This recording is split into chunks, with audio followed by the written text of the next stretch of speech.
Hello, and welcome to the French Kiss Life podcast, all about living with more elegance, style, and joie de vivre in your everyday life. I'm Tonya Lee, your hostess. Let's get started.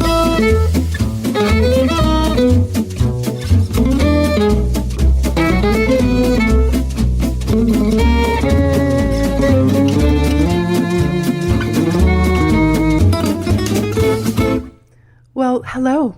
And happy whatever day it is. For me, I'm recording this on a Friday, but you may be listening to this on a Tuesday or Sunday. Whatever day it is, I hope it's a good one for you. It is definitely a good one for me because I am so excited. We are working on something. We've been working on it for a while behind the scenes at French Kiss Life, and I am so excited to share it with you really, really soon, when the time is right. And I've been sworn to secrecy, so I can't say what it is, but I'm just going to give you a hint. It has been a long time coming, and I am so giddy about showing it to you when it happens. And I also wanted to mention, we have the French Kiss Life Club. Have you heard of it? Because if you haven't, you need to come join us. It seriously is the most incredible group of women. It is absolutely free. And when you join, you get a copy of the French Kiss Life Manifesto, which a lot of women, not just some, a lot of women love to print this off and keep it close by just to remind them of being intentional about living life with more elegance, style, and joie de vivre. And also, when you're a member of the French Kiss Life Club, you are the first to know about announcements, such as this thing that I'm talking about, as well as my retreats, different programs that we offer, and things that I don't share always with the public. So if you want to be a part of that inner circle, head over to tonyalee.com/club. And that's spelled TonyaleigH.com/club. Okay, so let's dive into today's podcast, which is going to be a lot of fun, quite literally, because I'm going to be sharing with you the 3 words that made me stop being so boringly serious and lighten up. You know, it's no surprise that I have a love affair with the French culture, but also the Italian culture as well, because they've taught me how to live a life with passion and fun. But this kind of life hasn't always been easy for me to embrace.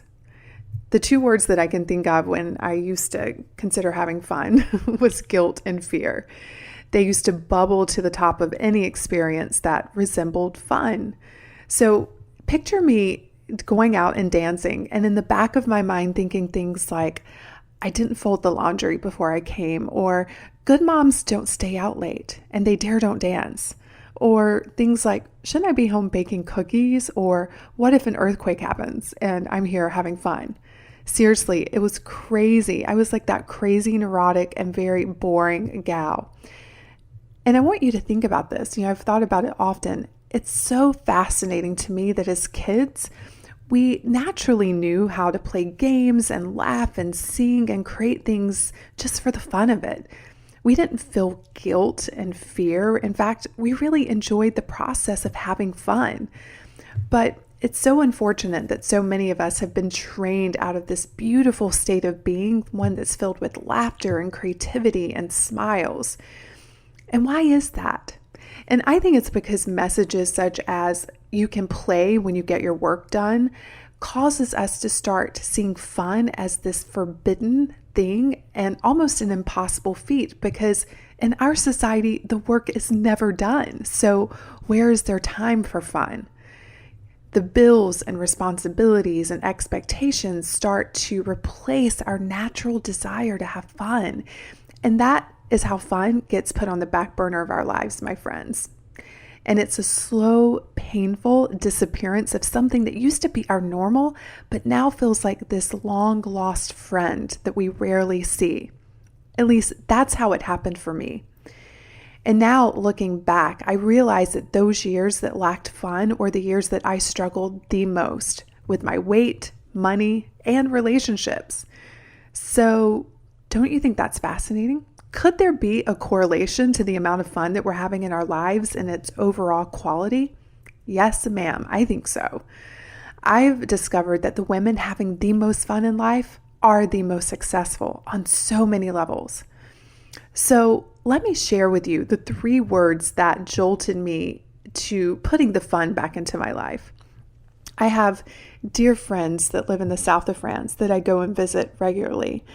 And they've really built a life that I admire, one that's filled with simple pleasure, community, and the sense of ease in their everyday lives. And I love asking people that I admire questions so I can dig into their psyche. So I asked my friend one day when we were having coffee, "What's your secret to joie de vivre?" And his response was simple. He said, "Tonya, just lighten up and amuse-toi bien," which means have fun. I think it's fun just saying it, even though I have a terrible French accent. I love the way French words roll off my tongue. So try it. Amuse-toi bien. Amuse-toi bien. So I started to wonder, could that really be it? Could it really be that simple? Was it not about making $1 million or getting more degrees or having a size 2 body? I figured that I'd try on his advice and make my amuse-toi my new life mantra. And what an adventure it's been. So the thing that I want you to know, if your life is lacking fun, I can so relate. I have been there. And what I know is that when you commit to having more fun in your life, you're going to feel a lot of fear, maybe even some skepticism or doubt in the beginning, because I did. You know, that little voice in our head that says, your world is going to fall apart if you don't get serious. But you know what? That was the same voice that when I listened to it, it led me down some really dark paths. So I started catching on to it. I was like, yeah, I know you. And I'm not so sure that I want to keep following your advice. And I'm asked often, like, how did you get to where you are today? Because if you don't know my story, I'm living a life that's 180 degrees different from how I was raised and the kind of woman I was just even 10, 15 years ago. And so looking back, honestly, I credit a lot of where I am right now today with infusing my daily life with more fun. So I want you to think about what's stopping you from having more amuse-toi bien. When I ask women why they aren't having fun, I often hear things like, I don't have time. I have too many responsibilities. I don't know how. I don't know what fun feels like for me anymore. I put it off because I have more important things to do. And I'm really curious what your answer would be. If you desire more fun in your life, you have to understand what's stopping you. And it will always come down to beliefs that are usually rooted in guilt and fear. Here are my top reasons for avoiding fun, and I have a feeling they may be yours too, because it's the common conversation that I have with women. So reason number 1 was the need to please others. When you're trying to please your husband and children, boss, your neighbor, and even people you don't really know, there's little space for fun in your life. You don't want to upset little Johnny, so you give him everything he wants, and then you deny yourself of the same treatment. Your mother expects you to cook dinner for your family every night because that's what she did and her mother did, so you keep telling your friends no to dinner invites. Your boss expects you to reply to his emails on the weekends, so you stay glued to your phone just in case he has an emergency, which never is an emergency. Here's the thing. Having fun requires that you make yourself a priority and stop the people pleasing. Ask yourself, where am I on my own calendar? And I know it may feel really scary to stop this behavior because you've been practicing it for so long. And it's probably been with you since you were a little girl when you were trying to please those adults that you so desperately depended on, but you're a grown woman now. And if you're thinking this is selfish, let me challenge you to ask yourself, what's wrong with that? You need to keep a little of yourself in order to give to others. What I do know is that I'm a much more loving and kinder individual now that I'm not bored out of my mind, or even worse, boring. I'm a more exciting and upbeat mom, a more adventurous partner, and definitely a better coach by having more fun. And here's the best part. By pleasing myself more and others less, I'm actually more pleasing to be around. Go figure. Okay, so reason number 2 why I didn't have fun, why I was scared of fun, and why a lot of other women are as well, and it's the fear of what others will think. So let me tell you a little story. When I was first starting to play around in this world of fun, one of the things I did was make a point to go to dinner with my girlfriends at least once a month. And on one particular night, and a couple bottles of wine later, but hey, there were 4 of us, so it's not as bad as it sounds, our table began to explode with laughter. Yes, I will admit that we were that annoying, loud table of moms that I used to make fun of while secretly desiring to join them. And I'll never forget looking over and seeing a friend of mine from the past who was there with her husband, and I had not seen her in over a year. And the version she was seeing of me that night was not the friend that she had known. And when I glanced over and saw her with her husband, they were barely speaking.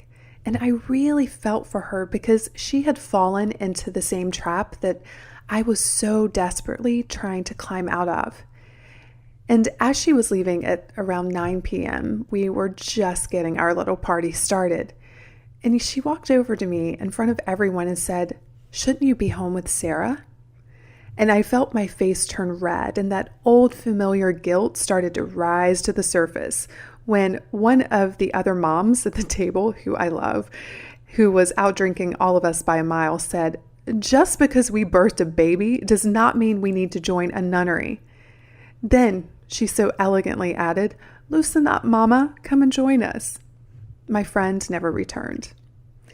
Here's the thing I noticed. When you start having a ton of fun in your life, the people who aren't try to bring you back into the misery of boredom. They'll say things like, "Who does she think she is? Oh, she's a Pollyanna. She needs to grow up. She has responsibilities." And those of us with a positive and light glow can actually really trigger those without it. But you know what? People are going to judge you whether you're sitting at home bored out of your mind or dancing on a tabletop. What would you rather be judged for? Personally, at the end of my life, I want to go out with champagne bottles popping and a lot of laughter to celebrate my love of life. I want people to say, "That Tonya really did enjoy her time here." Yes, I want my grand finale to be fun. Let's talk about reason number 3. This is a big one. It's the fear of it all falling apart. And this is the craziest one, in my opinion, because in our effort to keep it all together with our serious faces and packed, busy schedules, our world slowly crumbles into mediocrity and overwhelm. Fun threatens our safety and our miserable worlds with promises of delight and pleasure, 2 words that are very foreign to the overly serious lady's life. However, if you're being honest with yourself, you crave it. You see images of a woman laughing on a boat in Travel and Leisure magazine, and you feel this pang of envy. You notice the couple sitting beside you at the restaurant laughing hysterically or perhaps even kissing, and you wonder what happened to your marriage. You scroll through your Facebook feed and you see your friend taking a dance class, and you wonder how she does it. In an effort to keep your life together, your soul falls apart. I know, because that's what happened to me, my friend. But what if I told you that fun is the medicine? That by allowing yourself to have more fun, it's so much easier to be a responsible adult.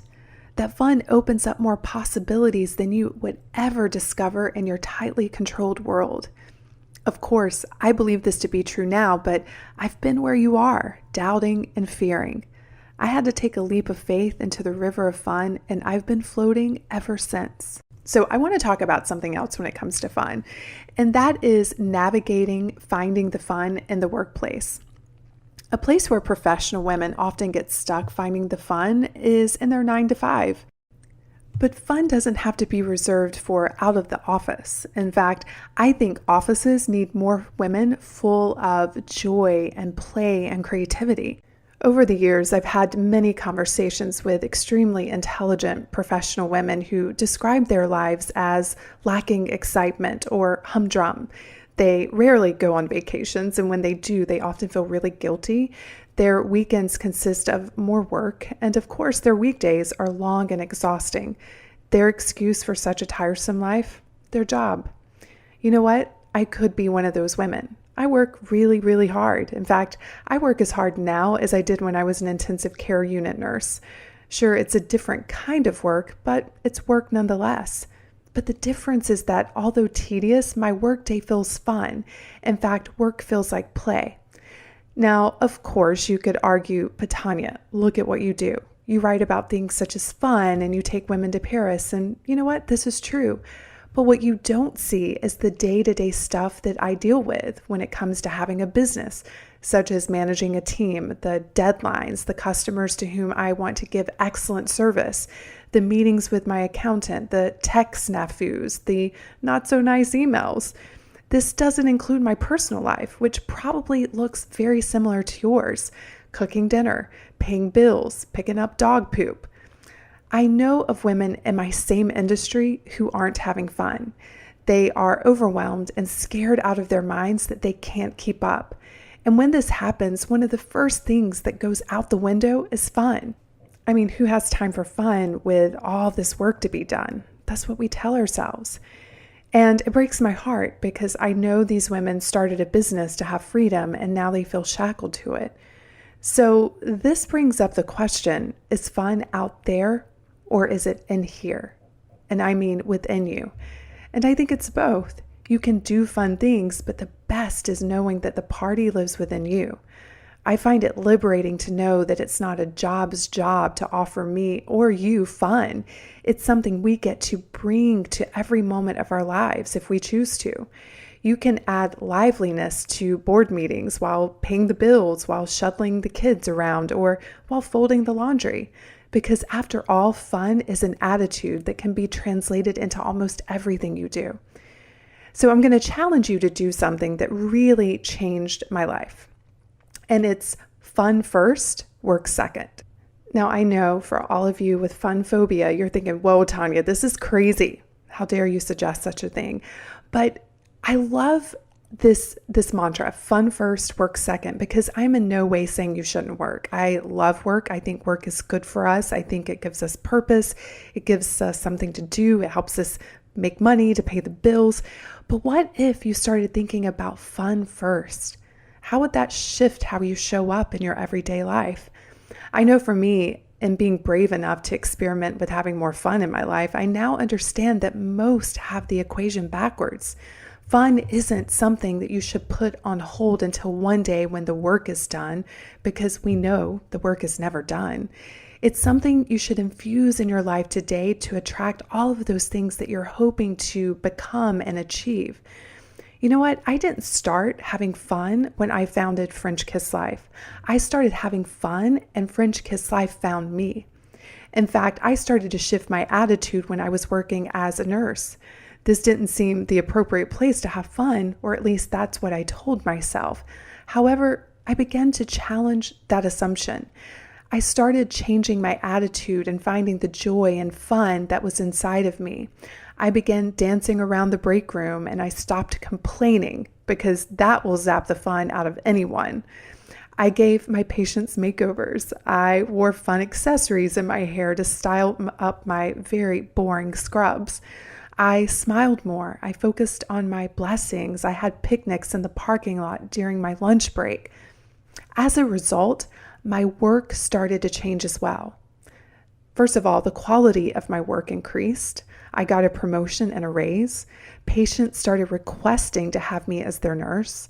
I had coworkers who would tell me that they loved to see my name on the schedule next to theirs.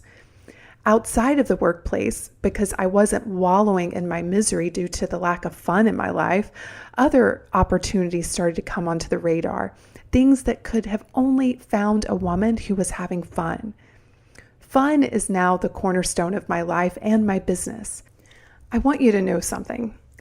No matter where you are in your life right now, we all have the ability to be great lovers of life, and fun is a necessary ingredient.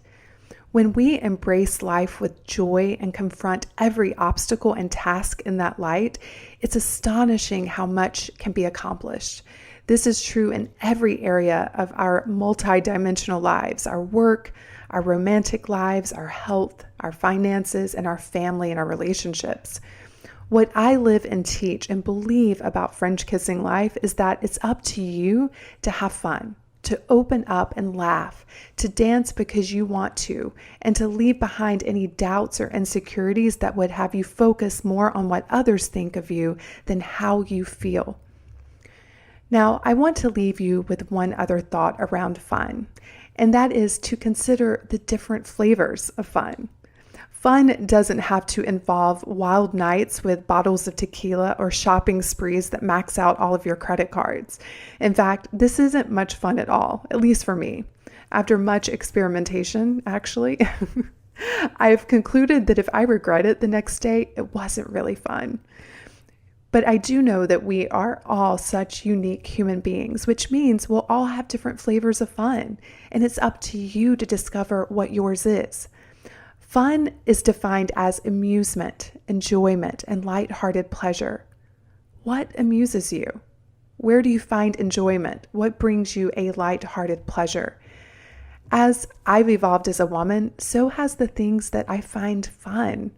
These days, taking my dogs down to the lake and watching them swim makes me laugh nonstop.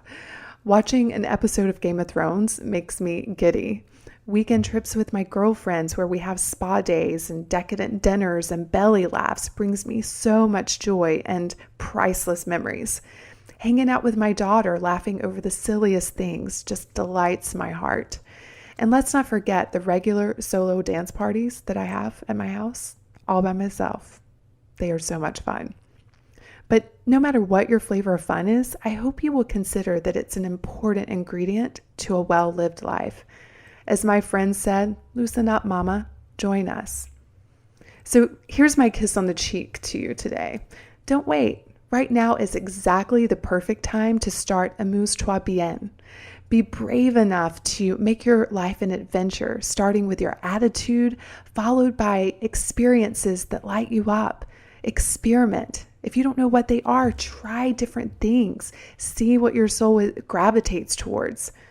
Create the kind of memories that 30 years from now you can gather around a campfire or a beautifully set table and share with your grandkids. Lighten up. Enjoy yourself. Amuse-toi bien. I'll see you on the next podcast. Cheers.